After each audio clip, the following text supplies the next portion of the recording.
Okay, you can copy this in your own making of the job description. All right, very important is you understand the role, you understand what is the purpose of the role. Then key activities is just minor in the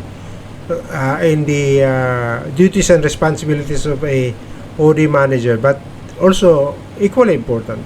Okay, so what I'm gonna do is I'm gonna put a bullet point. Okay, facilitate OD.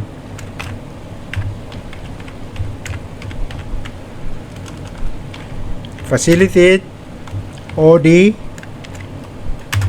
interventions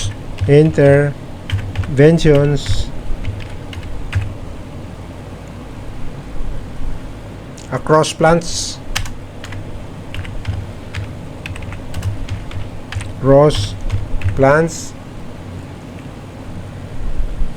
and corporate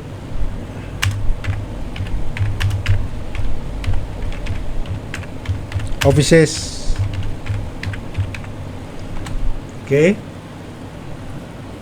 then design leadership programs. That is your job. That is not the job of a learning and development manager. That is your job. Then you coordinate with the learning and development manager for implementation of the program. So design leadership programs. Okay, wrong spelling. Design leadership programs. Okay, for supervisors.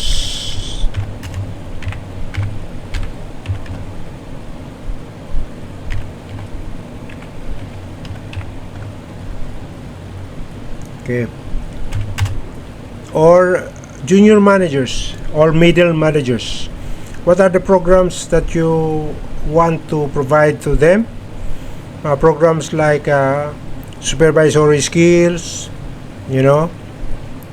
mentoring, coaching, facilitation, things like that. Problem solving and decision making skills, communication skills, critical thinking skills, those kind of things.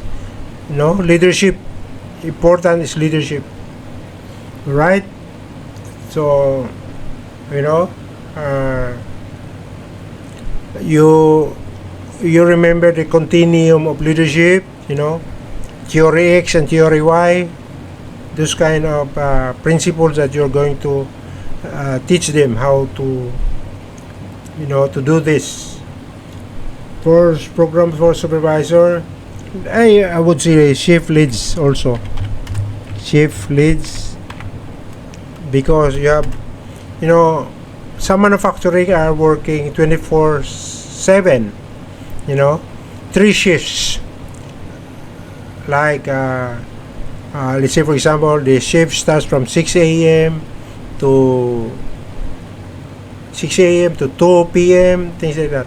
Then from 2 p.m. to 10 p.m. Then 10 p.m. to 6 again in the morning. So 3 shifts. So there are frontline managers, frontline leaders working round the clock 24/7. Okay, and managers.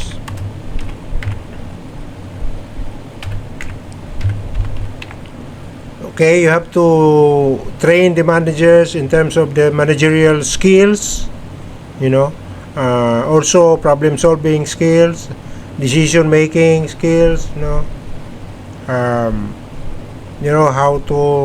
how to do some analysis, SWOT analysis, etc.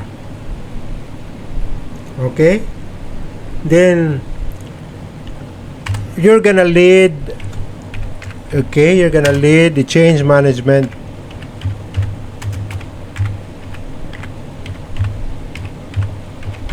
Okay, I would suggest that you attend, be certified with ProSci, and learn about the ADKAR in change management, things like that.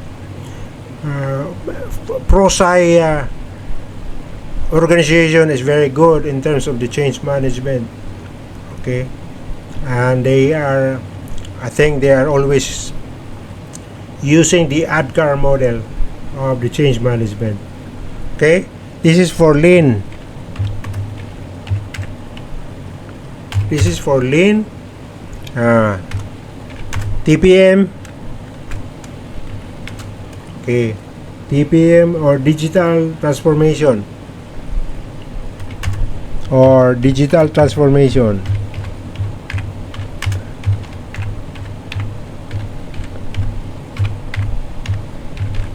Digital transformation. Okay. By the way, the TPM total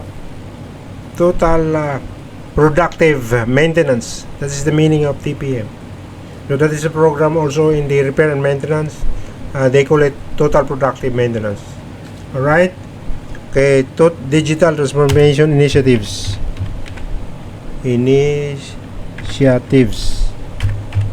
All right. Then another key activities: conduct diagnostics. Conduct diagnostics.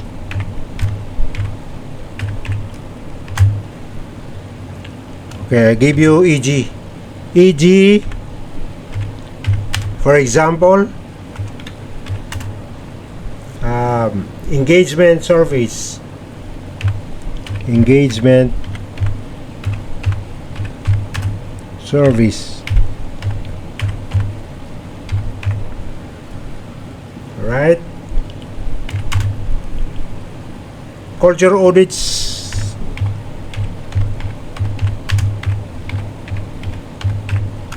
I'm gonna close it and enter.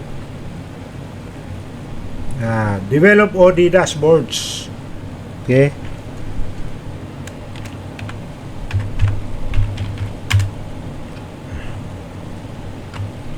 OD dashboards. Okay. Tracking capability. Tracking capability. Ability. Okay. And engagement.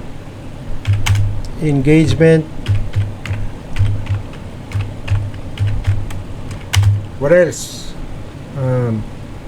And retention. So you have to, you have to have a real-time update. Yeah, real-time update in terms of turnover, employee turnover. Okay, employee retention. Engagement of employee. These are all part of the performance management program of the company. Right? Then another key responsibilities is partner with HR. You must partner with HR because HR is responsibility includes recruitment, performance management, personnel administration, training and development department. These are all part of the HR. Talent management, compliance department, the standard compliance, statutory compliance, things like that. So partner with I'm gonna say with HR, ops, and quality teams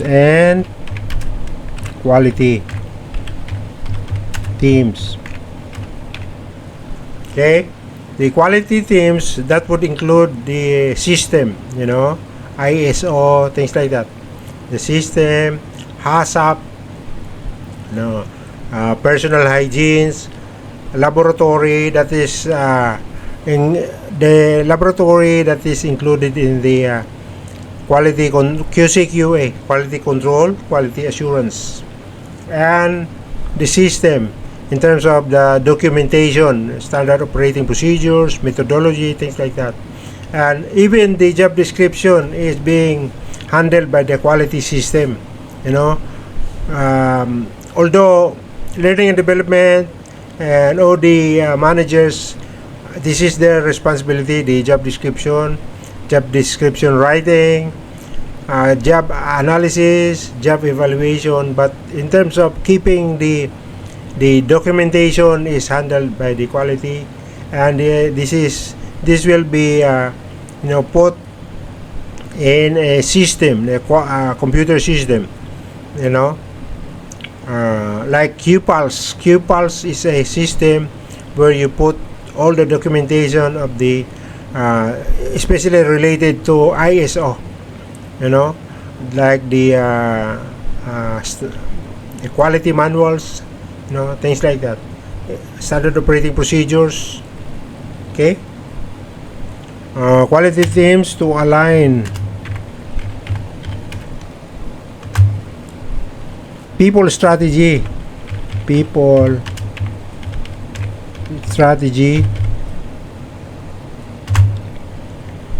with production goals. Okay. Then support onboarding. Okay. Support. Some companies are calling it onboarding. Some companies are calling it induction training, onboarding training, but they're all the same. They serve the same purpose, try to get the new hires engaged in the organization, engaged in the culture. So onboarding, okay, onboarding. And upskilling and upskilling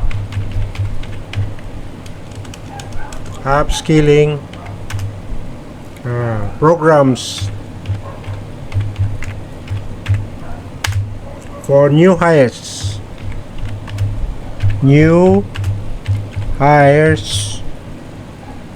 and internal mobility. Okay, and internal mobility. All right, that's it. I think that would be good enough. The OD manager will be pretty much loaded with these key activities alone. All right, plus the fact that he'll be attending meetings, even convene meetings of his own, coordination meeting. He will be attending execcom meeting, executive committee meeting, things like that, or managers meeting, or managers coordination meetings, meetings with the HR, meeting with the people in operations, so he'll be pretty much loaded. So some people are saying OD is not critical job in the organization. It is critical job in the organization. If you will only see the job description, real job description of OD, just like what we're having now, this is pretty much loaded. He's pretty much loaded with lots of area of responsibility and lots of things that he will do, and he's not gonna have spare time for relaxation. While he is on duty, he is bound to do hard work for the organization. And as far as OD is concerned, he will be pretty much busy. Okay, so in terms of the job features, job dimension, okay, this is quantifiable job features. For example, volumes handled, revenue, budget size, number of subordinates, number of suppliers, number of customers served, variety of functional areas handled. So this is for the job description. So what I'm gonna do is I'm gonna say scope,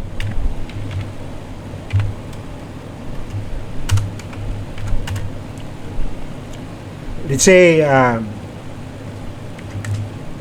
5 to 10 manufacturing sites. manufacturing sites. Alright? Let's say 10,000 employees.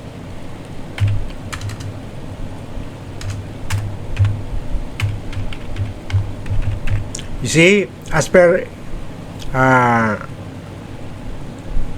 SBA in the US, SBA, Small Business Administration, 500 employees and above, they're already considered large organization or large business. In EU, European Union, only 250 employees and more are considered large business. But here I'm citing 10,000 employees. Some manufacturing are maintaining 40,000 employees. I know some companies are doing that, maintaining 30,000 plus employees, and that's really a very large organization. And it would be a big mistake if you don't have a OD manager in your organization, or having 30,000 employees. Let's say this one 10,000 employees, and you don't have OD manager. Everything will be in chaos, or you will be in precarious situation if you don't have an OD manager. So better recruit now. If you don't have yet, better recruit an OD manager, because OD manager will help a lot in terms of the organizational development of your organization, in terms of the culture development of your organization, in terms of leadership development of your organization. So this job will help a lot. So you better recruit one now, one OD manager in your organization. I'm gonna put a bullet point here. Alright, so the next thing is budget. Although this this role does not have large budget like the production, the manufacturing, the warehouse, they have big budgets, okay? Or if you have a project department, they have big budgets. Some organization, manufacturing plant, they have this what you call project department, or capital project department. Why? Because they always they always increase their capability, the plant capacity to produce, things like that. They always innovate. That's why most of especially this much of people, 10,000, 20,000 people, 30,000 employees. We're really talking about large organization having several manufacturing plants. You really need a project department to take care of your innovation, take care of your increase of the plant capacity. The planning department is always doing 5 years planning, long-term planning. When they're doing planning, 5 years planning in terms of the production forecast for the next 5 years. So if you don't have a project, nobody is going to take care of your increase of the plant capacity, increase of many things in the plant, innovation, or putting in some additional equipment or machinery, trying to improve, in terms of your technology. You want to automate some operations, okay, like the processing plant. You automate the processing plant, you automate the logistics, the supply chain, you automate so many things that you can automate, put some robot or some things. So for budget, I'm gonna say this is not a big budget for for the OD manager, let's just say 200k or $200,000. That would be enough for you to run your own department. So this would be the OD.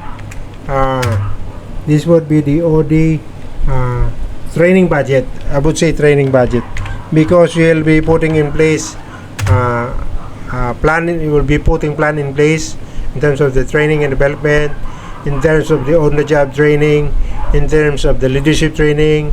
Perhaps you will be sending your managers abroad to attend leadership training, to attend the ProSci, change management, to learn the ADCAR, things like that. You need to have budget for this. So I remember in the Middle East, the Aramco company is the biggest company having a biggest budget. I think they get 1 million, 5 million training budget alone, aside from the educational budget, just for the training. And they have their own building, high-rise building, for just for the utilization of the training sessions.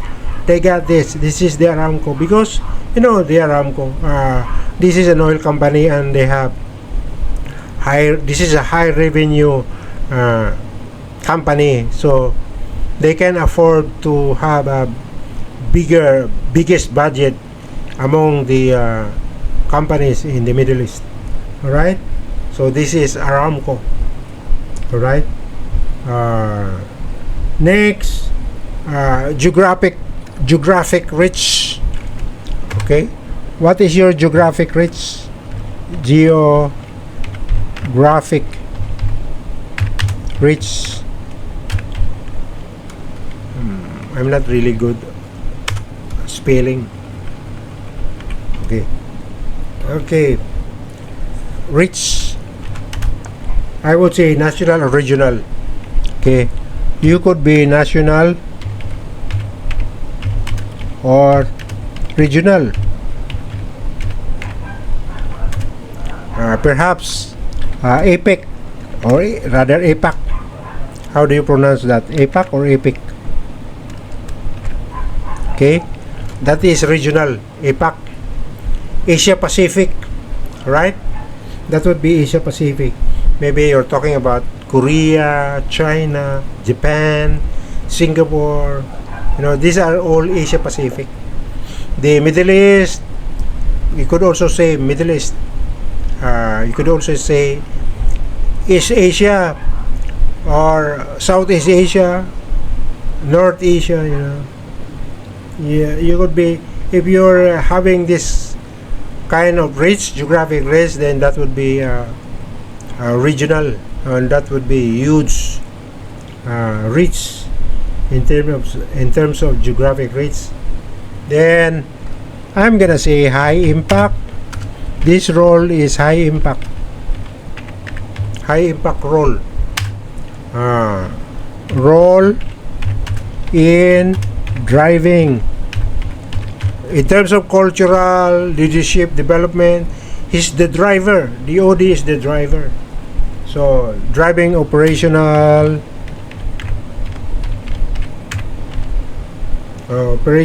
culture. That's what I've been saying all along. Culture and capability.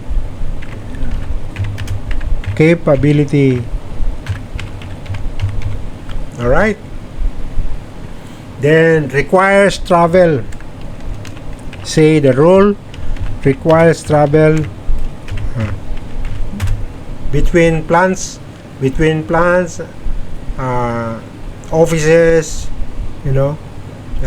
business partners, travel to plants most of the time.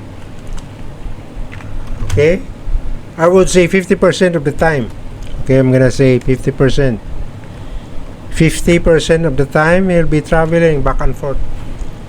If the office to the plant is, let's say, 100 kilometers, and that would be very far, and that would be tiring in terms of driving every day from head office, attending meetings, and then going back to the plants, doing some tour, doing some inspection, talking to some concerned leadership. These are the responsibility of the OD manager. Okay, and the next thing is mix of strategic planning. So mixture of strategic planning.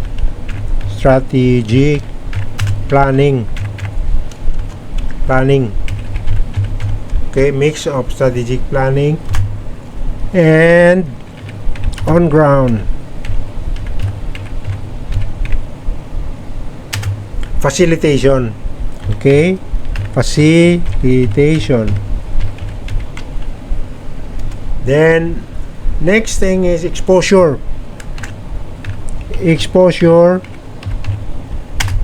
to unionized people. Very important, very critical role. Unionized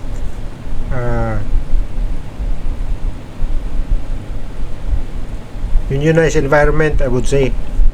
Environment.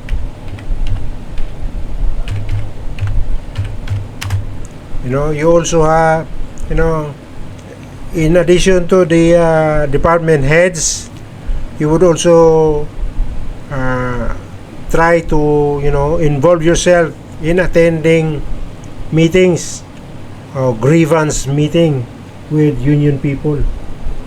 Okay, I'm gonna say environments, this is plural. And compliance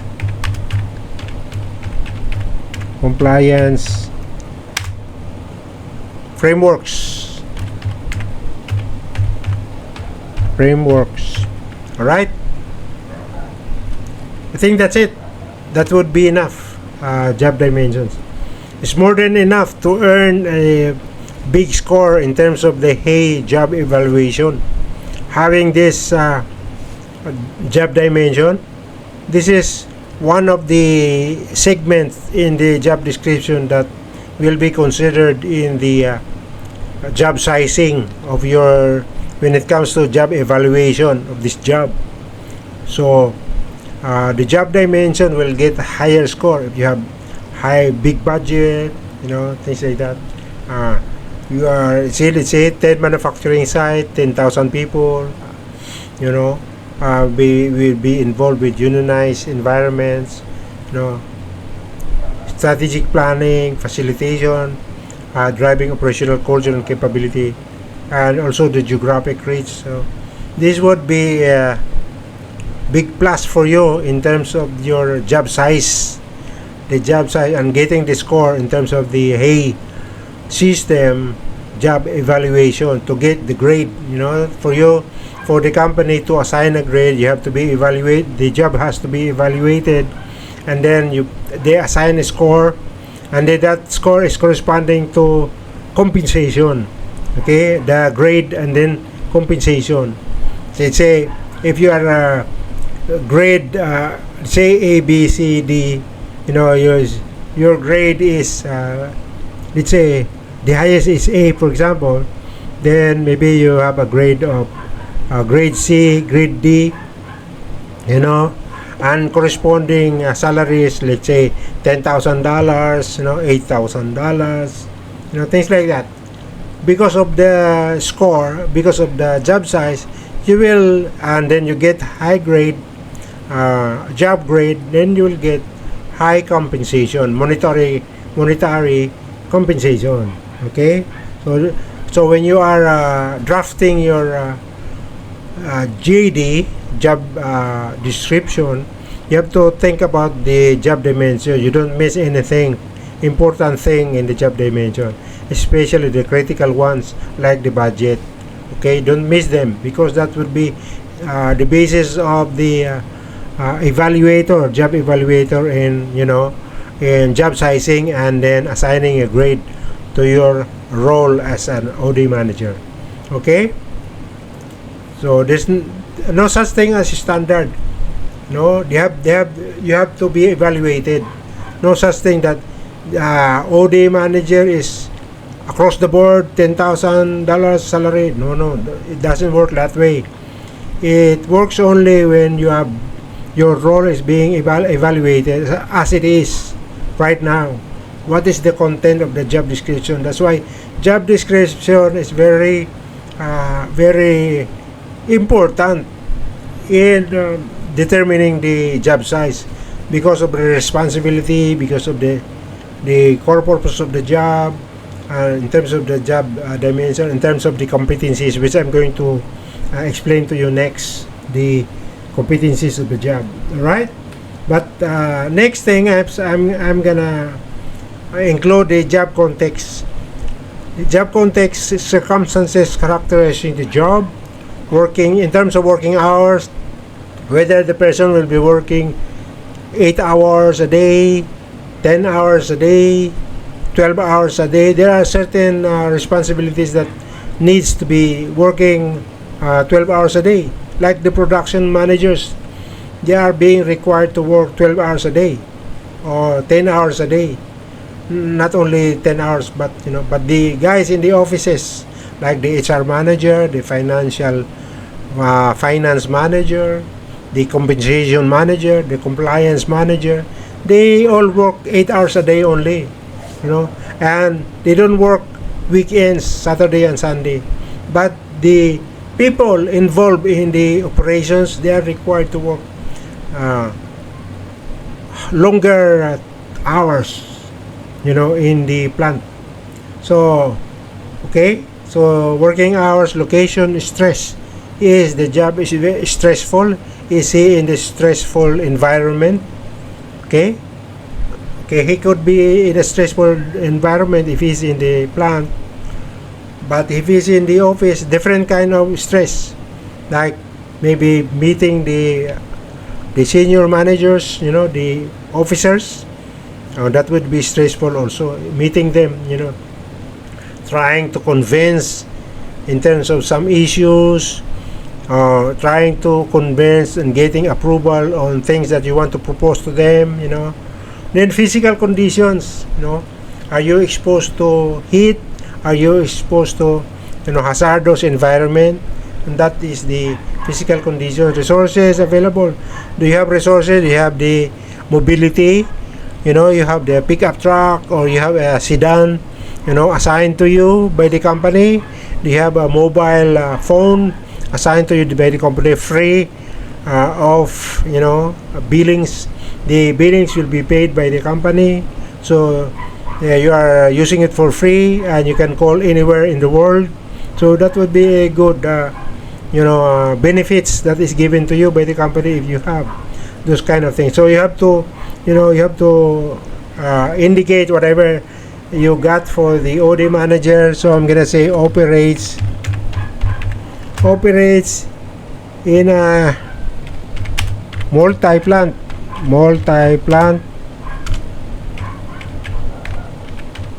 Okay, multi-plant, wrong spelling. Okay, all multi-plant. Okay, set up with diverse workforce. Okay, that is really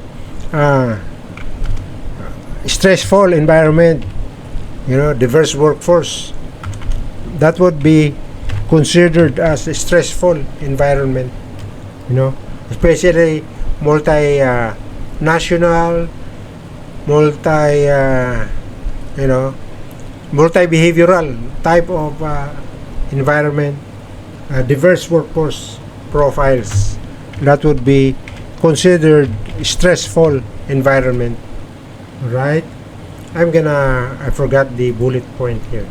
I'm gonna put bullet point, so that when I enter, I'm gonna have the bullet point. Okay, requires balancing strategic, requires balancing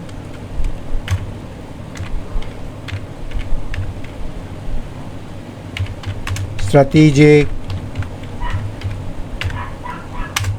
OD with hands-on, OD with hands-on. execution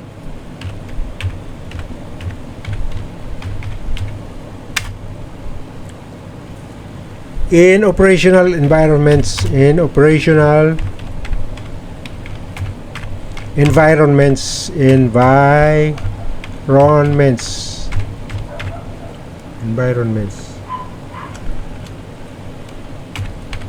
something like that.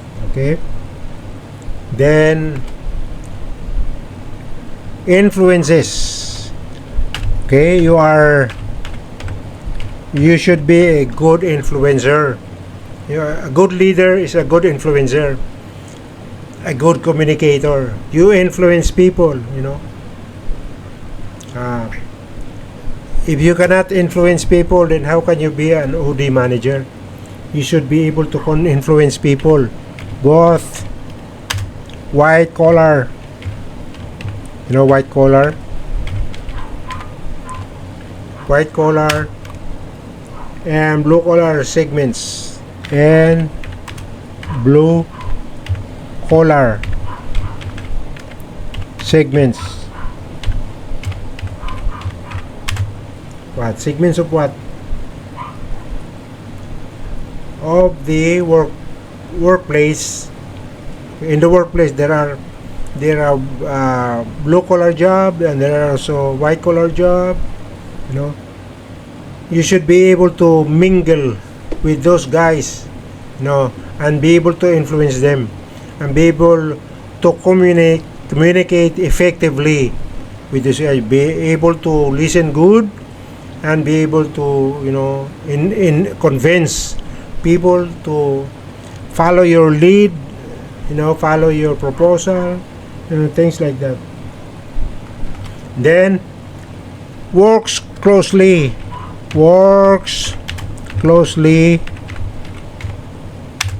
with plant managers. Okay, I'm gonna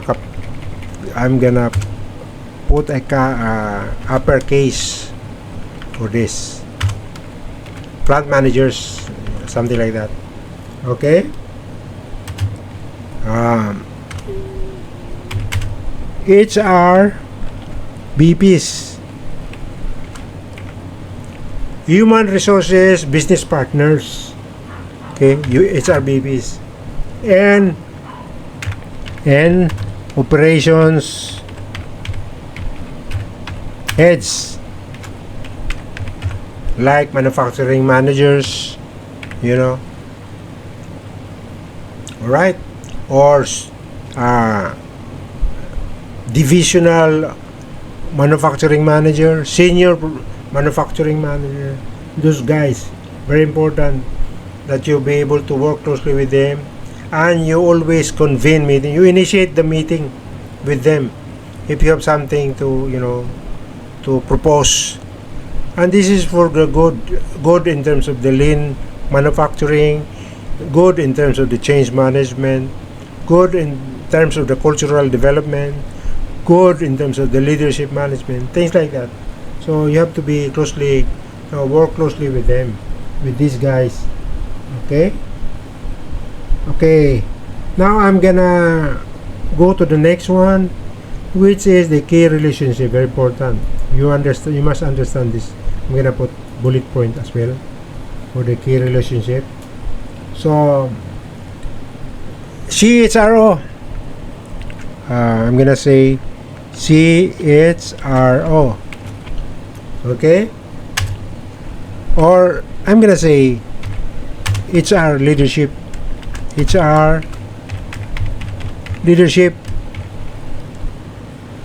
Okay, what is the nature of if sometimes they have CHRO, sometimes they do not. Some companies they do not have CHRO. Some organization they have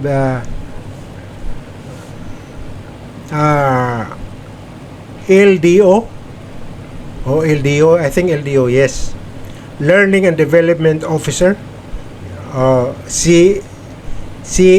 CLDO, Chief Learning and Development Officer. Okay, they have CHRO as well, Chief Human Resources Officer, just like the CFO, Chief Financial Officer, COO, Chief Operating Officer. Of course, the highest one is the CEO, Chief Executive Officer, right? And then the Chief Executive Officer, the CEO, reports to the board. Okay, reports to the board, to the chairman of the board. Okay, so but in terms of the business leadership, the highest one is the CEO, and in terms of the job size, in terms of the grade, he is the highest grade, and of course that will converge to highest salary and highest benefits, highest perks. Okay, different type of perks. Right, so strategic alignment, reporting and advisory, that is the nature of relationship with the HR leadership. What else? Plant managers, relationship with plant managers.